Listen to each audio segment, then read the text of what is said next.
The A's made a bunch of moves on Sunday. They optioned some guys, they reassigned some players, they released somebody. We're going to talk about all of those players, and then also some things are kind of heating up in the starting pitcher battle. And then finally, we're going to talk about the importance of Manny Piña being okay to go on opening day today on Locked On A's.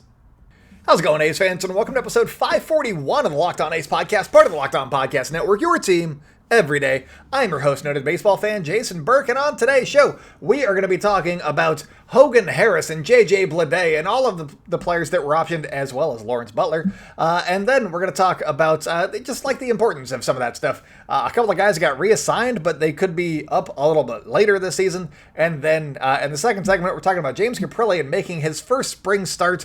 We're talking about Ken Waldichuk making his latest spring start, which wasn't great. And then also J.P. Sears looked good. Should I put him in my rotation? He's going to be in the big leagues, but should he be in the rotation? We're going to talk about all that. And then finally, we're wrapping up with Manny Pina today on Locked On A's. But before we get into anything, thank you so much for making Locked On A's your first listen of the day. We're free and available on all platforms, including on YouTube. If you're on YouTube right now, subscribe if you haven't already. Leave us a comment down below. Give us a little thumbs up, a like as they call it. Do all those things. And if you've already done those things, thank you so much. We really appreciate that. But also, make sure to follow us on social media, at Locked On A's on Twitter and Instagram. I'm at @JasonB on Twitter. Check out Inside the A's for more A's news, insight, and analysis coming your way. Whenever A's news happens, it's at Inside the A's. Or if you're a URL typer, it's MLB. No, it's not MLB. It's si.com/MLB/athletics. But let's get into just the flurry of moves that the A's made on Sunday night. First off, they optioned 6 players. Those 6 players are Hogan Harris, Jonah Brad, Jordan Diaz, Dermis Garcia, J.J. Bleday, and Lawrence Butler. Let's talk about those 6 real quick. Hogan Harris, he was added to the A's 40-man roster to protect him from the Rule 5 draft over the winter. So he's in the realm of being a piece that the A's can use at the big league level. He's not there yet. That's all. He's just not there yet. He's dealt with some injuries. He's hoping to be healthy this season. He's kind of like Mason Miller from the left, is how I put him in my head, at least. He pitched 3 games for the A's this spring, went 4 2/3 innings, had an 11.57 ERA. So wasn't a great spring for him. So he's going to go over to AAA. He's gonna work on some things. Maybe we'll see him a little bit later this season. Jonah Brad, friend of the podcast, great guy. He started 0 for 11 this spring, and that was not great. He probably didn't have like a spots on the roster necessarily with some of the acquisitions and signings that the A's have made, but starting 0 for 11, not a great start, especially when you're getting so few opportunities. I believe he ended up with 15 at-bats at the end of things. He hit 125. One of the ones was a home run, and that was, that came on Sunday, I believe. And then they moved him down to AAA. But he did have a 333 on base, even though he wasn't hitting. 333 on base because he walked 4 times and struck out just twice. That's Jonah Brad in a nutshell. He might not do some of the things that you want, but he's going to get on base for you. And I like Jonah Brad, I gotta say. Jordan Diaz, he is currently playing with Team Columbia right now. And I've expressed that I didn't think that he'd be on the opening day roster, partially because he's going to be with Team Columbia, but in concert with the fact that the A's want to see him do better playing a position, probably second base, that's where he's been playing, and him not being in camp for them to see firsthand could have an impact. Not saying that like playing for Team Columbia is the thing. It's that they want him to work on something and they don't get the eyes on him. So I could see him, just being in AAA for a little bit until they feel comfortable with him at second base, and then he's gonna be back up. He went 5 for 14 this spring. That's a 357 batting average, and he's good. The thing is going to be defense. How well is his defense translating? There was a GIF, or I guess it was a highlight, that made the rounds of his diving stop and for Team Columbia. So he's doing okay. He can make diving stops. Jordan Diaz. Dermis Garcia, he is working on a new loading technique in his swing. I think that he's still kind of getting used to it. He had 3 hits and 20 at-bats, I think, and they were all singles. And he's a masher. Not a single, he's a masher. Get out of here with those singles, Dermis. But that said, the thing that I have told him to work on, or, said that he should work on. I didn't tell him. Just be rude. Who am I? Because he struck out 44% of the time last year in the big leagues. He struck out just 30% of the time in spring training. And so if he can continue to strike out just 30% of the time, maybe 25% of the time in AAA, because then it'll go up slightly when he gets back to the majors. But if he can keep that strikeout rate, reasonable, I think that he could be back in the majors before too long. He's a good bat. I like him. I like Dermis Garcia. I would love to see more of him in green and gold. Then we got J.J. Bleday. He went 8 for 28. That's a 286 batting average. He was acquired in the A.J. Puck trade from the Miami Marlins. He's a 4th overall pick in 2019. He's a good player. I think he's going to be good. He also struck out 11 times in 28 at-bats. So he's going to have to work on that. And I've said the whole time, since the moment he got acquired, that he's probably going to start off in AAA because he has, 1, options. 2, he's a lefty bat, so you can't really platoon him with the other lefty that is probably going to get platoons, potentially, and that's Seth Brown. Even though Seth Brown would like to shed the platoon label, he's the guy that you can platoon with, I think. So just having another lefty bat doesn't necessarily make sense in that regard. And J.J. Bleday seemed like he might have been rushed a little bit through his time in the Miami system. So let him get his... He just got traded for like a month ago. Let him get his bearings a little bit and then bring him up to Oakland when he's going to be able to stay in Oakland. You don't want to just have him sit on the bench because he's not going to be a starting outfielder. He'd be like a 4th guy. So have him get regular reps. That's what's going on here. He'll be fine. And then all those guys going to Vegas. Going to Midland, which is going to be surprising to a lot of people that don't pay attention to A's baseball regularly, judging by the stats. But Lawrence Butler is going to Double-A because he hasn't played there yet. So there's that. He went 11 for 20 this spring, which is ridiculous. That's a 550 batting average. He had 4 doubles, a triple, a home run, 2 stolen bases. He walked 4 times, struck out just 3 times. He was great. He had a great spring. He had a great camp with the A's. He's going to be playing for Midland. And, I mean, I don't know that this is a hot take, but judging off of the little sample size that we got here, but people are going to be wondering why he is not a top 100 prospect before very long. He is electric. Every time he was on the field, he did something. Whether it's a diving catch or just getting the offense moving because they hadn't been doing much. Lawrence Butler he's that guy. I cannot wait for New Oakland to arrive in actual Oakland. That's going to be a good time. And then we got 4 players that were reassigned. That is Yasiel De La Cruz. He hadn't played, so he was signed out of the Braves. Well, not out of the Braves. He was a minor league free agent. He didn't pitch in camp, but he's like a post-type former prospect. I think he was like number 15 or something like that in the Brave system a couple years ago. So, interesting guy. He hasn't pitched, but, interesting. Garrett Williams, I mentioned him as somebody who could be an option for the A's bullpen when Kirby Snead went down, and I don't know that that's necessarily going to be the case. I mean, obviously he got reassigned, so that's not it. He was the lefty option, other than Jake Fishman, who is currently playing for Team Israel. And he needed to not walk guys. He walked a few guys. He went 3 2/3 innings pitched, walked 3, so almost 1 inning. He hit 2 batters, and he struck out 3. Somehow he had a 2.45 ERA. So the results were good, but the process wasn't quite there. And we're going to have to see a little bit better results, I think, more consistent results from him in AAA before he gets called up to the majors. What that does for the A's bullpen, we talked about it, last week before. I think that it's Drew Steckenrider is going to be taking Kirby Snead's spot. That's my thoughts. So, spoiler alert. And then we got Yohel Pozo. I think it's Yohel. It might be Johel, because that's what the radio guys said, but I can't find a pronunciation guide anywhere. So, Pozo. He played for the Rangers before. Talked about him a little bit at Inside the A's. He's a contact bat. He's a good contact bat. He has some experience, like 20 games in the big leagues. He went 3 for 14 with the A's in spring in camp. Had 2 doubles, and I think that he's basically their 3rd string catcher if somebody gets hurt early on in the season.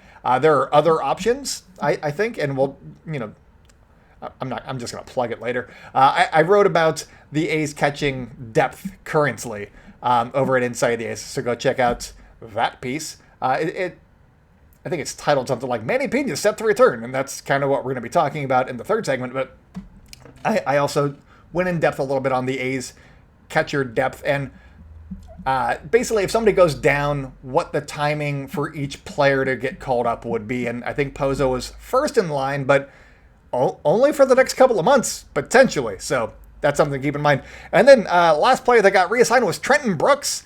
He's another minor league signing. He went 2 for 11 with a home run, 4 RBI. One of those, 3 of those RBI were on a home run that he hit against the Rangers. So that was fun. But yeah, he's a depth option. He's an interesting depth option, but he's a depth option. And then the A's also released Ernie Clement, who went 1 for 18 with the A's in Oakland down the stretch last season. He was 2 for 11 this spring. He seems like a cool guy. I think he's from Buffalo because he's a Bills fan, and it was always cold on his Instagram stories. He seems nice, but he's just not going to be around. And I think that part of the reason why the A's just ended up releasing him after reassigning him last week is because they don't necessarily have a spot for him in AAA either. Like, they don't have a spot for him at the big league level for sure. But at AAA, they're not going to be able to play him much either, which is wild because the A's are a bad team. But here's some. They got 3 catchers. So Soderstrom is one of them, technically. And then you got Pozo. And then you got Kyle McCann, who's still playing in spring games. And so you got 3 catchers. So that means that Soderstrom, who's probably a first baseman out of those guys, is going to be playing more first base, where you also have Dermis Garcia and also Kevin Crone. I always forget which one is the dad and which one's the son. But you got 3 first basemen over there. And then at second base, you got Jordan Diaz and Zach Geloff. And those are 2 guys that you kind of want to give playing time to. And then at third base, you got Brett Harris and Jonah Bride, and maybe even Zach Geloff if Jordan Diaz is playing second. There's just not space for Ernie Clement. It is the unfortunate aspect here. So I think that's kind of what happened here. And also, I'm going to say it because he's Kevin Smith is another potential guy that could be manning some of these spots. He could also be at shortstop, so who knows. But Kevin Smith is on my opening day roster. So, but he's not a sure thing. He could also be down in AAA taking up some of these reps. And so, there's just no spot for Ernie Clement. And I think that they would have been like, we're not sending you to AA. That's just rude. So here, see if you can find another opportunity, is how I imagine that happened. There's that. That's everything that happened. Coming up, we're going to be talking about James Kaprielian making his first start, Ken Waldichuk maybe playing his way out of a rotation spot, and then JP Sears looking pretty good. Coming up on Locked On A's. Today's episode is brought to you by LinkedIn Jobs. These days, every new potential hire can feel like a high-stakes wage for your small business. You want to be 100% certain that you have access to the best qualified candidates available, and that's why you have to check out LinkedIn Jobs. LinkedIn Jobs helps you find the right people for your team faster and for free. All you got to do is add the purple hashtag hiring frame to your LinkedIn profile to spread the word that you're hiring. Simple tools like screening questions make it easy to focus on the candidates with just the right skills and experience so you can quickly prioritize who you'd like to interview and hire. It's why small businesses rank LinkedIn Jobs #1 in delivering quality hires versus leading competitors. LinkedIn Jobs helps you find the qualified candidates you want to talk to faster. And it's all about being fast. You got to do things fast. Post your job for free at linkedin.com/lockedonmlb. That's linkedin.com/lockedonmlb to post your job for free. Terms and conditions apply. Welcome back to the Locked On A's podcast. If you guys are enjoying the show, make sure to subscribe wherever you like to hear podcasts, but especially on YouTube, because we are trying to get to 1,000 subs by opening day. We're like 70 away. We're in the home stretch. We're like 2 weeks away. Can we do it? That's up to you. That's legitimately up to you. And if you've already subscribed, thank you again. But comment down below, because that helps the YouTube algorithm find other fans like yourself that might also like this content. So and also like the content, like do the thumb, yeah. But let's talk a little bit about some of the recent starters. That I know that Shintaro Fujinami had an interesting start today. Kyle Muller came on in relief, went 4 1/3. he looked okay until like the end. But we're going to talk about some guys from over the weekend, and then we'll catch up with the Monday action on tomorrow's show. But James Kaprielian, that's the big one right there. He made his spring debut after having shoulder surgery in the offseason. He's been, pitching on the backfields, doing some stuff, getting ready, facing, batting practice guys. But he got into a game. It was the one game that was not televised that day, but he got into a game. He went 1 2/3 innings, gave up 1 hit, he walked 3, and he struck out 5. So obviously his command was not great. Let's not say not great. It was not consistent. It was not consistent because he walked 3 guys. It's wild. So there's that. But he also struck out everybody too. So there's that. He got 5 outs and they were all via strikeout. So what to make of that? No idea. It seems like he's got some good stuff. Hopefully he's pitching more going into this season like he ended last season, because he was amazing last season. Some of those were just against the Mariners, but he was good against the Angels and the Astros. That was the other game. He was okay the last 4 starts there. So, and if he doesn't do okay to start the season, threaten to put him back in the bullpen, see if he's better after that. I don't know. Seemed to work last year is all I'm saying. But let's talk about J.P. Sears, who pitched on the same day, Sunday, as I was going to say Ken Waldichuk. No, as James Kaprielian. They pitched the same day. But J.P. Sears' start was televised. Thanks, Giants. You don't need to give us the broadcasters too, but thanks, Giants.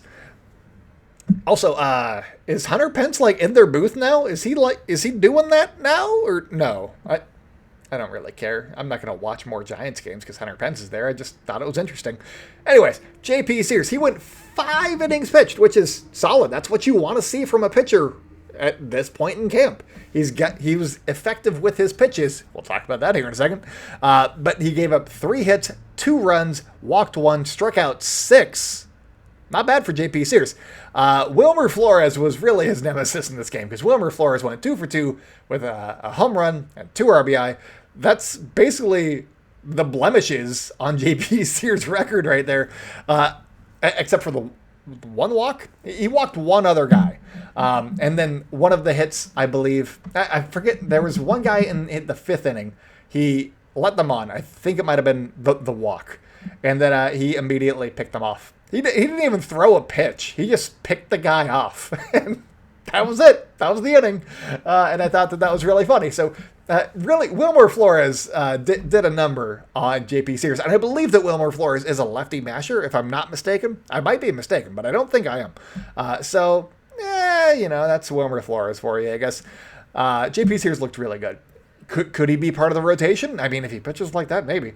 But I still feel like I have him in my bullpen currently. It just makes sense. Because also, the A's need a second lefty, and J.P. Sears would be the second lefty. And with Kirby Snead out, they don't have 3 lefties. So I feel like 2 is good, and J.P. Sears can give you length. He could be that 6th starter that the A's have kind of talked about a little bit. So I think that J.P. Sears to the bullpen makes sense, just in the long-term aspect of everything there, because you want him at the big league level. You don't want him down in AAA. But speaking of somebody who might go down to AAA, that's Ken Waldichuk. He has not had a great spring training so far, and it's obviously it's the first 3 starts. You could be working on stuff. J.P. Sears himself has been working on stuff. He wasn't throwing his new slider to righties until I believe this last game, his 4th start or his 4th game. So yeah, sometimes it takes a minute to get in. It's not how you start, it's how you finish in spring training. That is very, very true. That is a real thing. I'm not just saying that. It's a real thing, because you're knocking some rust off the first couple of times. But Ken Waldichuk has not been great. So far this spring, he has gone 6 innings total.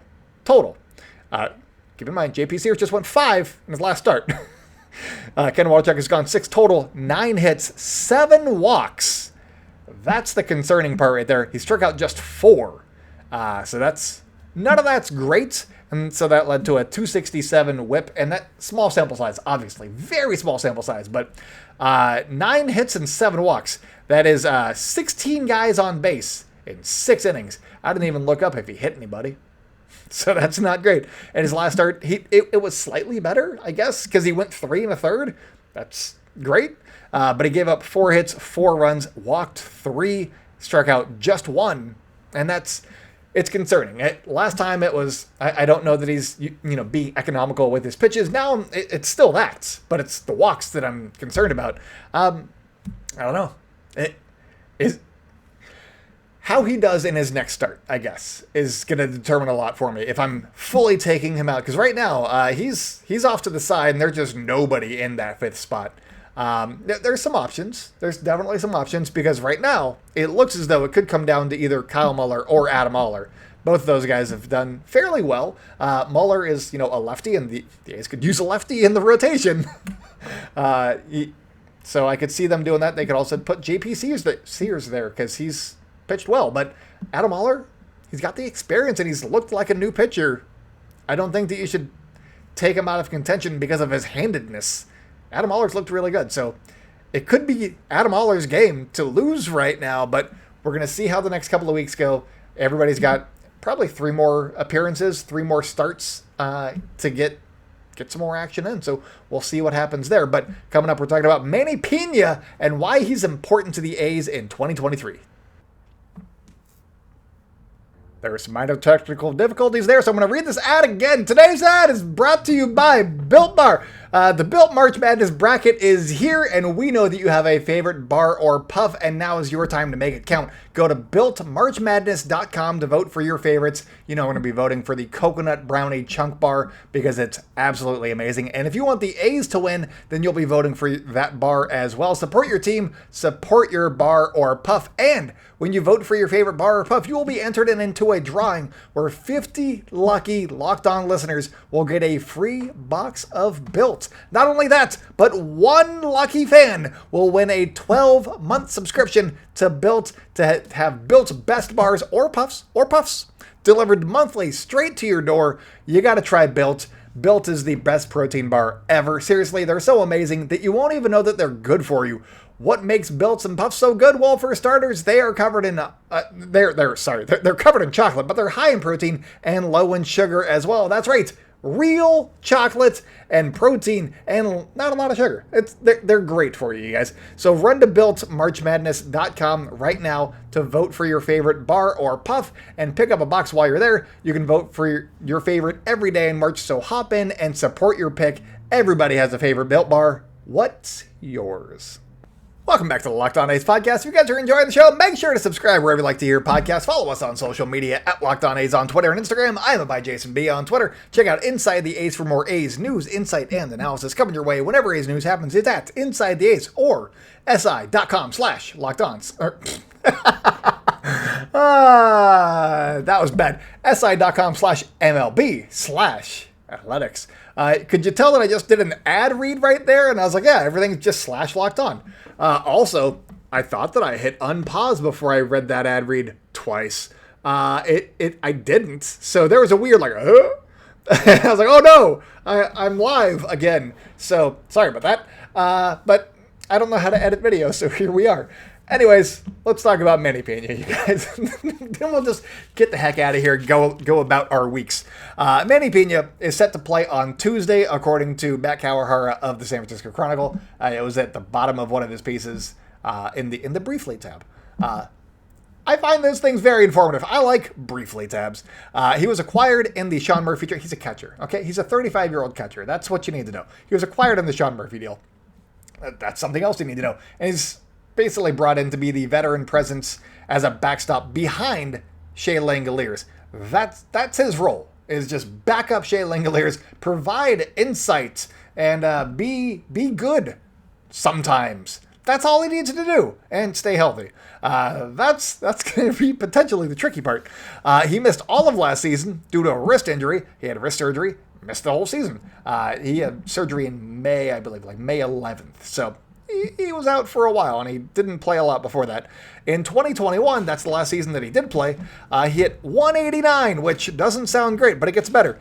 With a 293 on base, that's a lot better. And that turned out to a 96 WRC+. That's just 4% below league average. That's not bad for a backup catcher who's kind of a veteran presence for you. So not a bad bat to have. Not a great bat, but not a bad bat to have. And he also had a 10.6% walk rate, which is why his on base was so high. And I mean, not like just 18% strikeout rate, but, you know, a modest 18.3% strikeout rate. That's not bad for a backup catcher, you guys. That was good for 1.5 Fangraphs WAR, so good player. 1.5 WAR for a backup catcher. Love it. He had like 200 plate appearances. It's not like he was playing that much. That's a good player. If he can do that, that's a good player. He was StatCast has a new thing over at Baseball Savant for catcher blocks or blocking stuff. And in 2021, he was the 12th best catcher according to blocking catcher, blocks above average. That's the one. He had 7 blocks above average, and he was 12th out of 70 catchers who had at least 1,000, attempts, or opportunities to block. And so he's been good. He's been good, and that's 7 blocks was in roughly 50 games, like 452 innings. Like that's roughly 50 games. So he's up there among like starting catchers, like all the starters right there. And he's putting up these numbers in just limited action. So he's a good blocker, you guys. And I ran some numbers, and on a per opportunity basis, he was just as good as Sean Murphy, maybe even a little bit better than Sean Murphy at blocking balls, while being roughly league average with the bat. That's a valuable guy right there. And the A's, I don't know if you guys know this, maybe first time listening, but this is a very inexperienced pitching staff that the A's have. They've got some veterans like James Kaprielian and Paul Blackburn, and guys that have pitched in the big leagues before like Drew Rasinski, but Shintaro Fujinami, new guy. He has a darting splitter, and I could see Manny Pina being good for that. Good for a splitter in the dirt. Like to see what happens there. So yeah, they got a lot of inexperienced guys, both in the bullpen and also in the rotation. Manny Piña could be a very big piece for the A's because of his blocking ability and also just being a veteran who's had like 10 seasons. He's been around a while, you guys. And I think that he's not going to be talked about a lot, but I think that he's going to play a big role on this team and in this clubhouse moving forward. So hopefully Tuesday goes okay. He's been dealing with calf soreness. And he can play some games because he hasn't in a couple of weeks. And I would like to see him do well and be on this team.